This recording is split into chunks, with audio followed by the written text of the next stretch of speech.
What is up, Chiefs Kingdom? Welcome into another episode of Know Your Role. I'm Xavier Catania, and my role is to host this podcast. Make sure you're keeping up with everything new going on with KC Sports Company. Follow us on social media, subscribe on YouTube, rate and review on all the podcast platforms. We got a bunch of new merch in the store this week on the website, kcsportscompany.com. They got hoodies and crew necks over there now.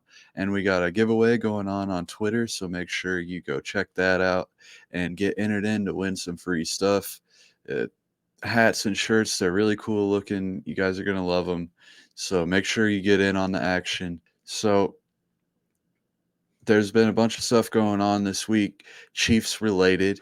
We got Deneric Prince getting some glowing reports at OTAs, and he may be due for a player breakdown at some point in the future, but that's for a different time. DeAndre Hopkins, still a free agent, and he's visiting some really trash teams right now, the Titans and the Patriots, and I've heard rumblings about the Texans.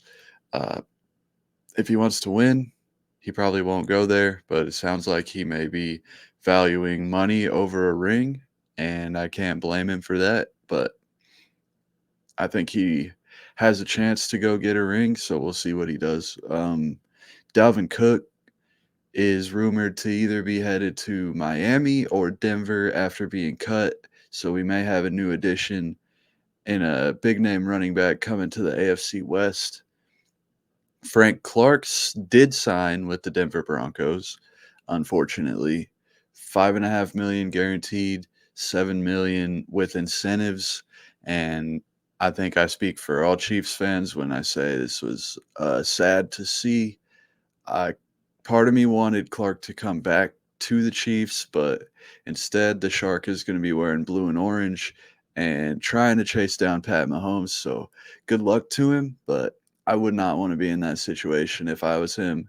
It's always kind of sad when these big time players like that go to a rival team at the end of their careers. We've seen it happen with Jamal Charles and Derek Johnson, and it's just another one that is a little heartbreaking to see, but also I have to say I'm happy the Chiefs didn't pay him that money. And I also have to say RIP to the playoff sack record that Frank Clark was hoping to achieve. But now that he is with the Broncos, we'll see. I don't have confidence that they'll be in the playoffs. And there's one more big piece of news that came out last week, like maybe 5 hours after I finished recording, and I was kicking myself because I wanted to be able to talk about this like as soon as it came out. But it's some sad news. RIP to NFL royalty, Norma Hunt. It was sad to hear the news, passing away at 85 years old. She had a long, great life, and I was really happy that she was able to see the Chiefs bring home her husband Lamar's trophy 3 times here in the last few years, and she was able to hoist the Lombardi trophy. Um, I think that it feels a little bit like the Chiefs Kingdom kind of lost their queen, and she's been a huge part of bringing football to what it is today and modernizing the NFL. And her husband, Lamar, obviously had a huge part to play in the merger. And it's just a family. The Hunt family is one that's done a lot for football as a whole to bring it to the world and grow the sport that we all love to watch and really create a culture of football and kind of family as well in the Kansas City area, just seeing what the team has meant to so many people. And really is a beautiful thing what the Hunts were able to achieve. And I think that it's something we don't talk about that much, but it really is like a story of just all American greatness, a family that made their money and then used their money to advance something that they believed in, to chase after something that they thought was lacking representation, and to go and compete with the NFL and ultimately put them in a position where they were forced to merge because the AFL had become so strong and players were going to play for the AFL, and the Chiefs had proven um, that they could compete with NFL teams, and it wasn't an inferior league. In fact, it was an equal league, and the sport of American football was made better by what this family was able to achieve. And I think that we in Kansas City are pretty lucky to have an ownership group like this, and not every fan base is lucky enough to have an ownership group that cares about the city and cares about tradition as much as they do. And you can just look around the league and see all these terrible ownership groups like in Miami and Cleveland and Washington and Houston with the McNair family. And there's so many horrible ownership groups. There's meddlers like Jerry Jones, and Clark is none of those things. Clark has always been uh, one who lets the football people handle the football part, and I think that's why he's had so much success over the past decade. You know, bringing in Andy Reid and making the moves to get the best general manager, the best front office, and become really a beacon for success in the NFL. It's really admirable where this team has come from where they started. And I think we just all need to keep in mind how lucky we are for just all of the structures that are in place in Kansas City. And I can't think of a better way to celebrate the Hunt family than by talking about the team that they built and where they're at now, and the quarterback who is becoming a world sensation and the face of the NFL right here in Kansas City. And it's just crazy because I don't even really think that Patrick Mahomes is like a person anymore. It kind of feels like he's like a hive mind collection of aliens who just can pop up at all places at all times and do inhuman things. He's been lighting up every celebrity softball game in the Midwest. He's been shotgunning beers with Luke Combs. He met with the president at the White House and he swooped in like Secret Service and prevented the Travis Kelsey 2024 announcement speech, which I would have loved to hear, but it, it was probably in best interest of everyone that Mahomes put a stop to that. Um, He's been at the F1 races this offseason. He's been at the Met Gala, and all the while, he's still putting on a show in OTAs, throwing behind the back passes, airing out deep balls, and working with his team to get better. And it's just, it's so crazy to see. Like, he's just everywhere now. And if you would have told any of us 10 years ago that we would have someone like this in Kansas City, no one would believe you. It's just so crazy to see. And I think we should just really really just enjoy this to its full extent and gloat whenever possible, but also just kind of revel in the greatness of what is, and not so much think about the the ills of the past, because as Chiefs fans we've had many of them. And today I got on Twitter and D Ford is trending. And I'm like, what? I couldn't even figure out why it started. I think it had to be because someone asked what's a game that you wish your team could have back, or what's the biggest what if in sports, or something like that. And every Chiefs fan on Twitter was just saying that D Ford being offsides game. And man, it is funny to think about that, because that to me was so devastating. It felt like that was our one chance to go there and get it done, and they came up short. And I remember thinking, I don't know if they'll ever be back here. I was so angry with D Ford after that. Uh, but everything that has transpired since then, obviously, that wasn't the last time the Chiefs were in that position. They were in that position every year for the next until now, every single year until now. And um, I think that it is fun sometimes to think about those old times and what could have been. But I think we also got to realize that that is the game of football. Like, if the helmet catch doesn't happen, Brady has another Super Bowl. If Mario Manningham doesn't happen, Brady has another one on top of that. And then if Nick Foles doesn't play out of his mind, Brady has even another one on top of that. So there's like 3 rings that he missed out on over things that were completely out of his control. And Um, that is the story with every quarterback, and I think that is something that helps them grow over time, and it helps them and drives them to get back to that place because they felt that defeat and they wanna know that they've worked hard enough to not feel that again. So I think it's a good thing when things like that happen, but it is funny to see people, like, bringing that stuff back up, and I just wanted to take this time to really appreciate the things that we've been watching because there's a graphic going around on Twitter right now, tweeted out by Storm, at Chief Storm 2, and this is just an insane thing to think about.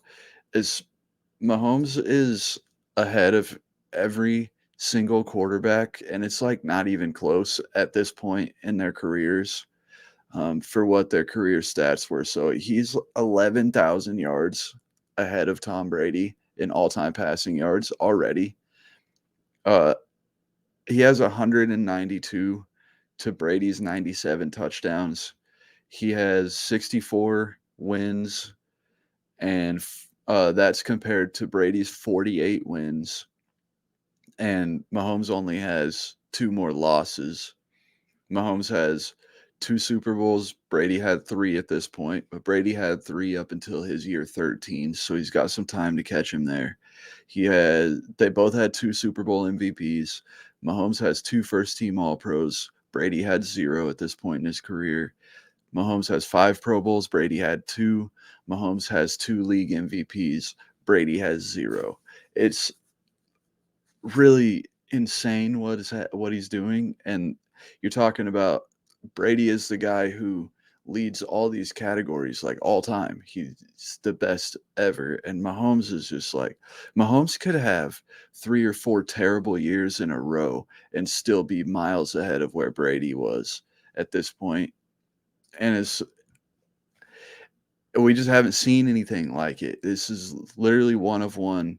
No fan base has ever experienced this. No fan base has ever seen 5 straight conference titles in their own stadium. It's greatness all the way around, and it's crazy to me that Mahomes is like pretty much a grizzled old man compared to a lot of the AFC quarterbacks now because there's been so much turnover and all these great young guys coming into the AFC like Burrow and Josh Allen and all these dudes. But um, disciplined adult Mahomes is going to take this team on a run that is nothing like anything that people have seen in the NFL before. He's basically got Brady's brain and will to win mixed in with Aaron Rodgers plus in the talent department. And he just I don't know if we've ever will or ever have seen anything like this. It's just so much fun to watch. And the craziest thing about it all is that even when the Chiefs are down, it doesn't really matter. Like, they are pretty much going to win anyways, and that's not even hyperbole. They have a 58% win percentage when they're down by 10 points in the Mahomes era, and that's including the playoffs. And that is just ridiculous to think about, that they're more likely to win than lose when they're losing the game. Like, it doesn't even matter. Fourth quarter down by 10 doesn't matter. The Chiefs statistically are going to win that game. It's so it's so crazy. um, to put that in perspective, there's no other quarterback above 30%. And that's I think Lamar Jackson is like at 30.8% or something like that. And it's yeah, it's just literally greatness personified, putting every other quarterback to shame, making the game look so easy. Uh, that's Patrick Mahomes for you. So this was a ton of fun just going over all these numbers and gloating like I think we all should be. And I think we're going to go ahead and run this to a break now. And then when we come back, we're going to talk about the most important thing to keep Mahomes on this trajectory. And we're going to break down some of these offensive line moves. What up, KC? On the heels of yet another Kansas City Super Bowl victory, we have an awesome opportunity for you to broadcast your business to the local Kansas City market.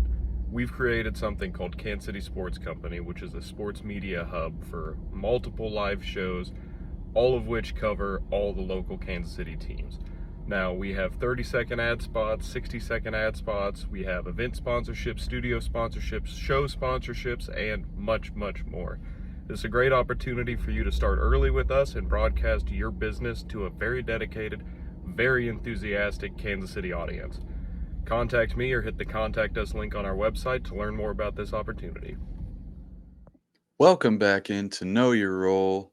I'm chilling here with the Crooked Hat Special from Fanatics. You can see the crooked arrowhead and the crooked Super Bowl patch. This gear is crazy coming out of Fanatics now, but I'm going to complain about that another time. We're going to get into some offensive line talk that has been long overdue on this show.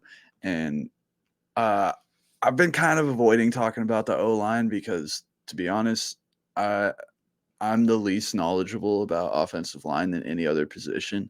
It's I just don't know all the techniques, and so it's hard to find analytics on those kind of guys and stuff other than like PFF. So I go with a little bit of that stuff, and then I listen to other people that are smarter than me talk about offensive line, like Brian Balding or Tim Grunhard, Seth Kaiser, and there's a few other various YouTube channels and stuff that are really good. So I kind of rely on them for a lot of the information I get about O line. Um, I spend most of my time on skill position players and QBs, but those guys don't really come into play unless the offensive line is playing well. Because without the offensive line playing well, obviously there's not time to do anything.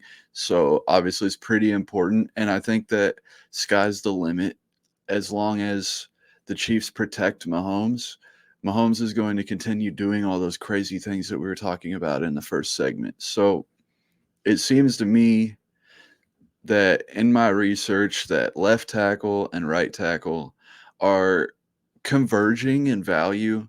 It seems like you don't necessarily have to have the top left tackle in the league anymore, or the left tackle doesn't need to be the strength of your line anymore. As long as you are strong in other areas, your left tackle can be okay. And really, what you want is to have one strong tackle at least, and then a decently strong interior line.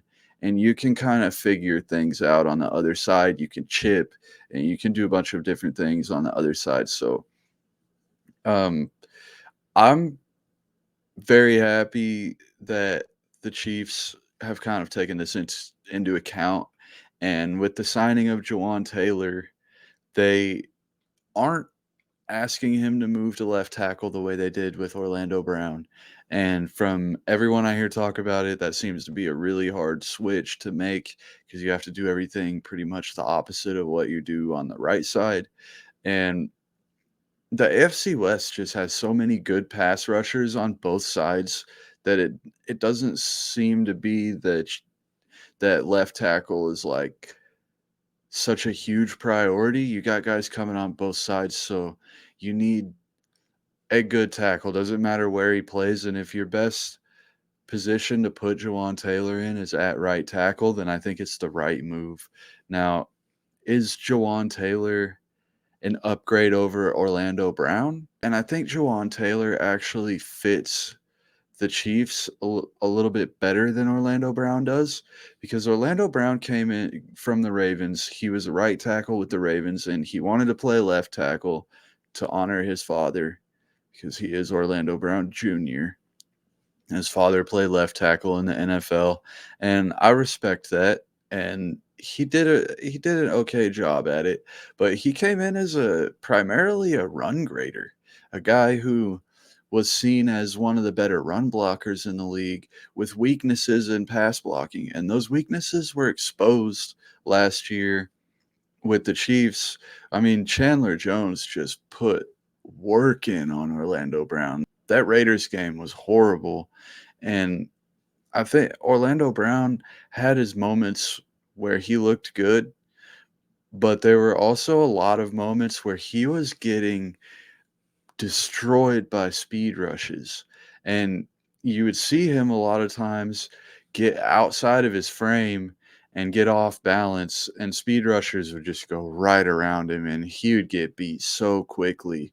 And one thing Seth Kaiser always talks about is dying a slow death at offensive line. Like, if you're going to get beat, at least make the guy work for it. Don't get beat quickly. And he was getting beat quickly by a lot of these speed rushers. And I think that's why the Chiefs went out and went after Jawaan Taylor, because the Chiefs have had a right tackle that they paid a bunch of money before. His name was Mitchell Schwartz, and he was one of the best linemen in the league for years and years. And we all loved him, even though he wasn't a left tackle. And Fisher was clearly the inferior piece compared to Schwartz, but those lines were really, really good. And I think that this line might have a similar feel to it. And Jawaan Taylor just is a high level athlete. He's got really quick feet. He's got long arms. He can get a hold of guys. And he seems to be more of a team guy where he's not demanding to play left tackle. He just wants to be put wherever the team needs him at. And it seems like right tackle is where he'll be playing. Um, and he plays a lot more within his frame. He's got a lot quicker feet, so the speed rushes aren't as tough for him to be able to cover. Um, Now he doesn't have as much like dog and run blocking ability as Orlando Brown, but you're talking about the Kansas City Chiefs here. You don't necessarily need to have road grading run blocking ability, especially when you have that interior line of Joe Tooney, Creed Humphrey, and Trey Smith. You don't really have to worry about the run game as much because you've got some absolute road graders in there. And the Chiefs carry a lot of tight ends, so there's plenty of blocking help to be had in the run game. Um, I think the pass blocking ability far outweighs any of the deficiencies in the run game. He was the number 3 in pressure rate last year, and he allowed like a 2.5% pressure rate on Trevor Lawrence's dropbacks, and that's incredible. That's kind of what you're looking for when you pay a tackle $20 million a year. Um, you are looking to have that guy be able to lock down his side and not have to worry about it. And that was not the case with Orlando Brown. They had to send a lot of help his way, especially in the playoffs. The Jacksonville game, he was getting destroyed over and over again, and ultimately was the one who got beat when Mahomes sprained his ankle. And I'm not it's a hard job, but that's what he was getting paid for, and he wanted to be paid like one of the top in the league. Where Jawaan Taylor was closer to that. He was a lot closer to that. So I think it was a great move by the Chiefs to shuffle their line in this way. And because they were left with a hole at left tackle now, um, Donovan Smith was signed to a 1-year deal, and he's kind of the wild card on the line. I think all these other guys are pretty known commodities. Uh, but Donovan Smith, he's a polarizing person in the NFL talks right now because a lot of people, um, for good reason, have concern because he's coming off his worst year as a pro.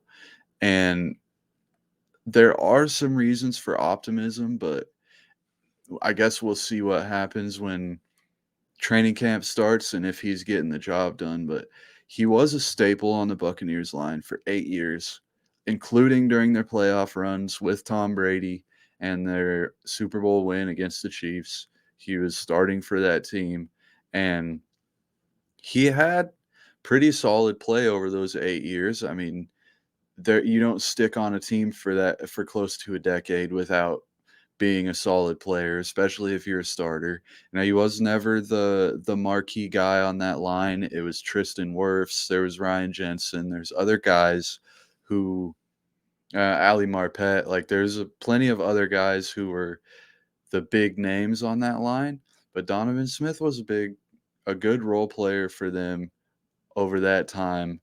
And he did have his worst year, as I said before, last season, but there are a few explanations that could l point towards maybe him having a rebound season, and for one, he injured his hip, like, 20 snaps into their first game. It was still the first half, I believe, when he injured his hip, and he was kinda in and out of games all year long, had a really hard time moving off that hip, and I think you'd be crazy to say that that didn't affect his level of play with the Bucks last year. And another thing that really put him in a bad position was the Bucks' whole line was like hurt. It was basically like the Chiefs line when the Bucks played them in the Super Bowl for most of the year. One of my roommates is a huge Bucks fan, and he was just all year was just like, well, we lost our seventh lineman. Like they, they were losing everyone. I think there was one point where not a single one of their starters were healthy, and they had like two backups that were hurt as well. Like just insanely bad luck on their line last year. And Smith was not only one of those that was hurt, but when he actually was on the field, he had no trust or chemistry with anyone around him that was on the field with him. And um, I think that Smith, for one, is healthy now, but also I think he's going to benefit a lot from playing next to Joe Tooney because that was a big thing, a big theme that I saw over and over again when I was studying Orlando Brown from last year. Is that whenever Joe Tooney was on the field, Orlando Brown played so much better than when Joe Tooney was hurt for a couple of games. It wreaked havoc on that entire side of the line because as a tackle, you having great guard play, it makes things so much easier for you. You can focus more on the outside speed rush and getting your hips to the outside over like worrying about people getting to the inside. And when you have a great guard there, the tackle doesn't even have to think about it. He knows that that guy has it handled. But when you have someone in there who you haven't probably played next to as much and who isn't as reliable, and you start having to worry about more things that could go wrong, it it's no wonder that tackles play better when they have a really good guard next to them. And it's no wonder that Orlando Brown was getting beat really bad with some of those speed rushes when he didn't have Joe Tooney to lean on. And to be able to cheat more towards the outside and get a little more of his momentum going towards the outside. And I think that's why you'd sometimes see him have to reach and get off balance and then just get torched. And um, I think that part of it is a technique thing, but part of it also is like you have to have confidence and chemistry and trust in the entire unit. That's why a lot of people talk about how the offensive line gets better as the year goes on. And if you can keep a core group of guys together on the line for a long time, they'll be even better. And I wouldn't be surprised to see some struggles early in this year with these two new tackles. But I think it ultimately, as they play together more and more, they'll get a lot better chemistry. And the fact that the three leaders on this line are still there to help get these other guys acclimated in is going to be great. I think it's a huge benefit to the Chiefs that they're so good at developing linemen and they're so good. Like, it's a huge testament to the coaches and the scouting department and everyone involved that the Chiefs are able to continue to just next man up this line at such an impressive rate and bring guys' careers back to life that maybe have had a hard time in other places. And um, I would say that ultimately, I would not expect Donovan Smith to be the Chiefs' long-term answer at left tackle. I think he's a placeholder for this year. And as the Chiefs evaluate what they can do with Lucas Niang and Wanye Morris and whoever else they decide to bring in for camp, I think they're going to continue to evaluate those guys, and they have Donovan Smith to be able to take the pressure off of them and be able to step in right away and at least have a very experienced guy in there at the left tackle position, a guy who's been to championships, a guy who understands what it's like to play high level football, a guy who is used to having a demanding quarterback who played with Tom Brady. I think it's all positives in that regard. And I also wouldn't be surprised if the Chiefs run through this year and then they go and draft another tackle really early in the 2024 draft. I don't think the Chiefs are ever going to be done adding linemen. I think this is the last year where it's like Lucas Niang, you got to show us something or you're out of here. And we're bringing up Wanye to be the swing tackle, possibly a starter in the near future. Um, but the one thing we can be assured of is that the Chiefs clearly have the philosophy of we're going to just keep this O line beefed up as long as Mahomes is here. And we may not have the top of the top tier receivers, but as long as Mahomes has the time to make things happen, we can get by with saving a little bit of money on the receivers as long as we have guys who can fit into certain roles. And I think the offense is built in a way right now that it perfectly suits Andy Reid and Mahomes. And I think they've got a lot of different and great skill sets to work with to draw up all kinds of different plays. And I truly believe that the line got better addition by subtraction this year. I think Donovan Smith is right on par with Andrew Wiley. Andrew Wiley was pretty shaky all year last year. And I think that Orlando Brown, uh, it was a clear upgrade to get Jawaan Taylor over Orlando Brown.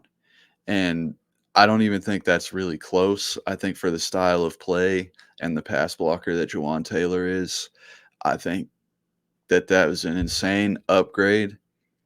And it was made possible by Orlando Brown seeking bigger money. So, um, good luck to him in Cincinnati, but we're going to be just fine right here in KC. I'm not worried about it at all. And with that, I'm going to thank you all for listening. Please go check out our social media pages at KC Sports Company. I'm at Know Your Role X. Subscribe on the YouTube channel, hit the bell, leave us comments, like the videos, help us boost up into the algorithm, rate and review us on all the podcast platforms, and make sure you go enter that giveaway on Twitter. There's not a lot of entries right now. You've got a really good shot at winning some pretty sweet merch. And definitely go check out the website for all the rest of the merch. Like I said, hoodies and crew necks were put on there this week. We still got all the awesome shirt designs, and we still got a bunch of cool hats. So, and thank you again for watching. I'm Xavier Catania saying know your role and shut your mouth.